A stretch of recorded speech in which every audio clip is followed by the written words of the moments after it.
Hi, today I want to share my story with you in full honesty and without filters. You probably know me as a racing driver, but my journey hasn't been straightforward, and to this day it keeps challenging me in unexpected ways. You probably know fragments of my past, but I want to share more details with you.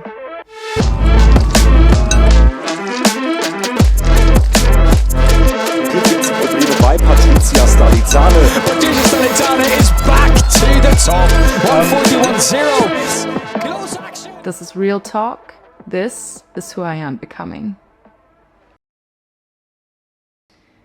Right now, I find myself in a very familiar situation, almost a reflection of 2020. The uncertainty is similar, but I am not. And that contrast is the exact reason why I'm speaking today. I've always been extreme ever since I can remember. Too honest, too direct, and too unwilling to play by rules that didn't make sense to me. For a long time, I didn't understand social norms or why people say things they don't mean. I used to think it was all pointless. Over time, life taught me that there is value in balance. But it also taught me that my extremeness, when used deliberately, could be my strength. And that realization became the first thread in my story. Patricija Keita Stalidzane.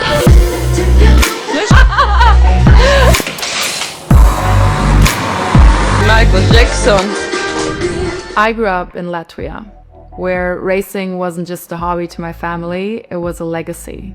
My father and my grandfather were both rally drivers, and it was just who we were. When we came to Germany, when I was 7 years old, everything changed. My parents had to leave behind their careers they built, the security they had, everything they knew, and start again at zero. Even when they struggled, they never let me feel limited. They gave me everything they could, opportunities, education, support. They gave me everything besides motorsport. It's not the right environment for a girl, they said, but I've never been somebody who stays where I'm put. When my brother got a go-kart, I argued so long and hard with my parents until they finally gave in and let me try. From the first moment I sat in that go-kart, I knew that's something I wanted to do. I had finally found something that challenged me deeply enough to feel like home. In Lettland geboren. Sie soll eigentlich Ballett tanzen, fährt aber lieber mit dem Kart ihres Bruders. Das Ergebnis? Eine tanzende Rennfahrerin.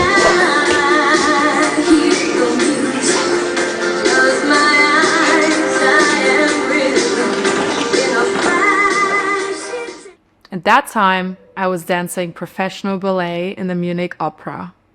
I was juggling both worlds for as long as I could, but eventually I had to choose. I chose racing, but my mother wasn't happy about that and cried a lot. However, there was one thing she never let me drop, and that was school. And honestly, today, I'm very grateful for that because it became the foundation of everything that came after. Growing up as one of the few girls in motorsport, I had to learn to handle being underestimated, sexualized, and talked down to. I reacted the only way I knew, by fighting back. However, that made me the rude one, the difficult one, the one who didn't behave.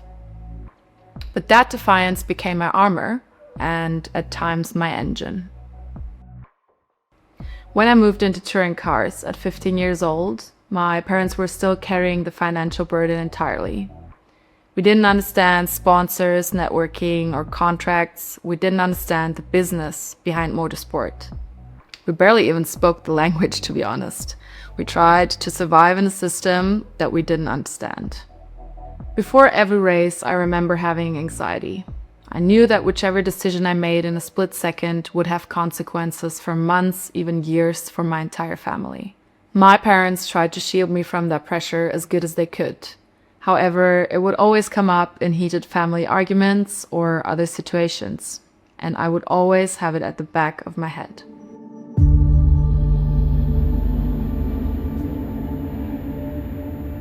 Therefore, I struggled with focusing on my racing skill. I was busy managing my fears, my anxiety, my mental health. I still did perform, however, I definitely wasn't maximizing my potential at that time. I would always think that it could all be over at any given moment just because the money had run out. During all that uncertainty, however, there was a moment of hope. Chris, who worked at Red Bull, had texted me and offered me a meeting, an opportunity. Through Chris, I was introduced to his X group, people who to this day have stayed loyal to me in a way which is truly rare in the world of motorsport.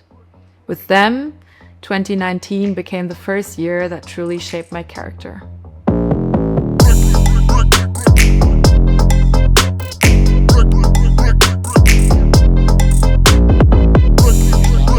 Ja, hier ist Patricija Stalidzane am Steuer. Da wird momentan ums Podium gekämpft.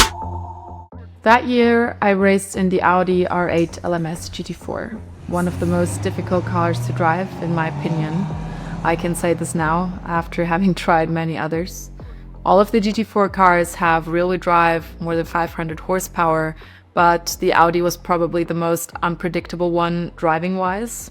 I struggled at first a lot with managing all these impressions at once without having any proper experience beforehand. With that, I had my failures. I had to manage the financial distress and the pressure, but I also had my breakthroughs, and one of them was the podium at the ADAC GT4 Germany. Patricija Stalidzane und Nico Riedlisbacher. Mit dem Pokal. The highs were extraordinary, the lows were heavy, but I grew with every single one of them. The upcoming year, 2020, was supposed to be the next big step forward. I had signed a contract with a new team, I had support that was promised, and I had a real path forward. I approached that season with a little bit tougher mentality. I thought that I had already gone through the lows and had seen my potential, and was now ready to deliver everything that I had learned so far. But then I quickly had to come to the realization that there was still more to learn. I had to learn that racing is a team sport where you can only do your best to maximize the potential of success, but you can never guarantee it. We're coming on the air at this hour with breaking news there. Wall Street ending one of the worst weeks of trading since the financial crisis in 2008. The hysteria around coronavirus has made investors nervous. And then the world shut down. Everything collapsed. The consequences of the pandemic had hit us, and everything I feared had finally caught up to me. We had to end the season prematurely. My family's finances were drained, my partners were pulled down with me, and my career, as far as I could see, was over. That phase did not just circumstantially pull me down, but it hit my soul. It was not only my own failure, but everybody who supported me was suffering too. I remember very clearly speaking to Chris on the phone and crying, which I normally don't do. But that was the first time I truly, deeply felt responsibility for others. I told myself that day, the next time I fail, it will not be at the cost of those who supported me. For me, that moment forced the question that I had never asked myself. What was all of this for? Where did I think I was going? And who was I without racing? My parents had never let me give up school, so at that time I tried to dive into the only certainty that I had, education. I finished my Bachelor of Science, went full-time into the construction family business, and just tried for 2 years to live a normal life. I tried to find new interests, I tried to socialize, I tried to make new friends outside of racing, but I quickly realized that I don't thrive on socializing. I thrive on a sense of purpose. So I built one inside of the family business, accounting, operations, leadership. It all fit to me because responsibility was something that I stepped up to. But even then, something inside of me felt unfinished. I realized racing wasn't just a sport to me. It was an identity that I hadn't fully replaced. And then, one day, the racing team Girls Only entered my life. A chance, a car, and new to me, the Nordschleife. I fell in love with it instantly. And even without any track time for years, I was able to prove myself quickly and do my permit with them. Around the same time, I was invited to race at the Next Gen Cup as a wild card. Not an opportunity that came by coincidence, but by people watching how I work. Suddenly, motorsport was back, but I wasn't just a driver anymore. I was an employer, I was a leader, I was a person managing multiple worlds all at once.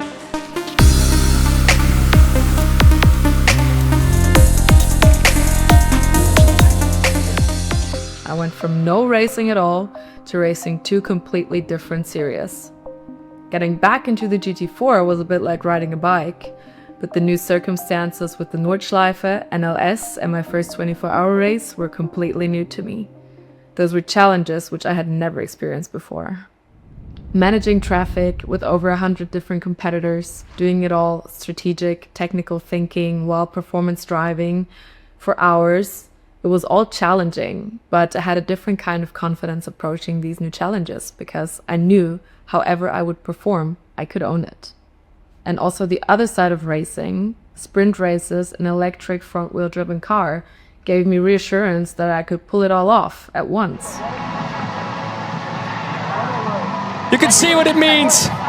She can smile, finally. There she is. Drink it in. Patricija Stalidzane is a Next Gen Cup winner. But even that eventually caught up to me. At last year's DTM Nürburgring race, I arrived exhausted, underfed, sleep deprived, mentally overloaded, and the entire weekend I was feeling dizzy, fainting, and just unusually emotional. My performance was far from where I expected it to be. I quickly realized I have come to a breaking point.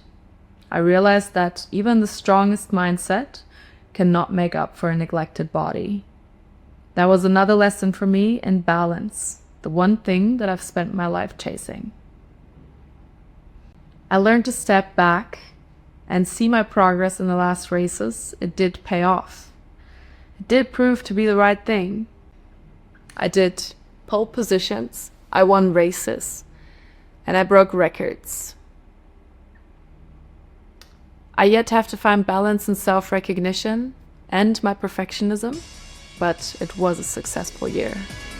Patricija Stalidzane wins. She has been the class of the field really this weekend. She was fastest in both qualifying sessions, is finally a winner. She was not happy. She is only happy when the maximum has been achieved, and the maximum has been achieved today. And now, as the season has ended, I find myself again in a familiar situation, a crossroads, just like in 2020. But something is different now. I am different now. If it hadn't been for my 2 years with Audi and McLaren, I wouldn't have been able to switch between cars and get back into racing as quickly as I did now.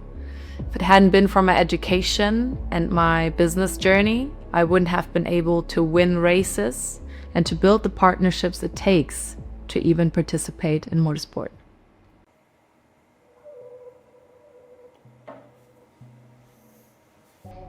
Back then, I tried to shape myself into what I thought sponsors wanted to see.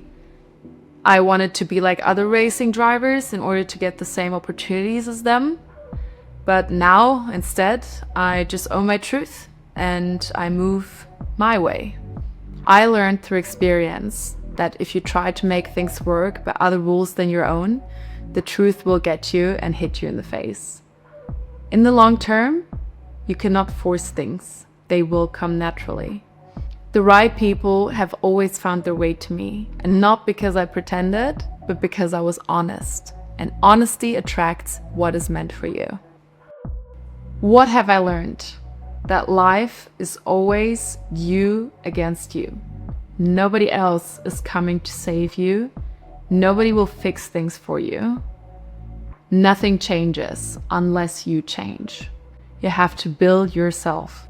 You have to destroy parts of yourself, rebuild those parts, and just keep going. So here is my message to you. Take a moment and ask yourself, are you being true to who you are? Are you actively building the person that you want to become? And are you carrying your own responsibility? Because there's only one thing that I know for sure, with absolute clarity, and it's quite simple. If you want your life to mean something, You have to earn it every single day.